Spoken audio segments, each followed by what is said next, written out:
Hello વિદ્યાર્થી મિત્રો, કેમ છો? હું તમારા માટે આજે પૂરક મૂલ્યાંકન 1 વર્ષ 2025-26 ધોરણ 8 સંસ્કૃતના પેપરનું સોલ્યુશન લાવ્યો છું.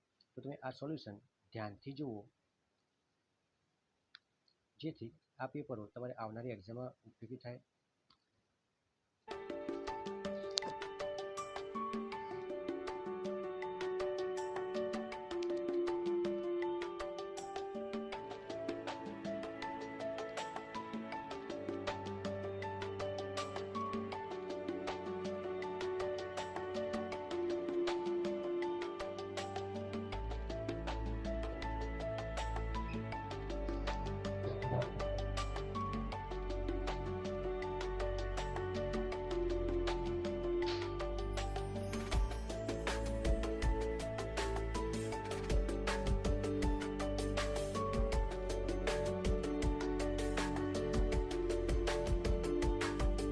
આ હતો ધોરણ 8 વિષય સંસ્કૃત પૂરક મૂલ્યાંકન 1 પેપર સોલ્યુશનનો. જો તમે આ વિડીયો ગમે તો લાઈક કરો, આ વિડીયોને તમારા મિત્રોને શેર કરો અને ચેનલને સબસ્ક્રાઈબ કરો. જય હિન્દ.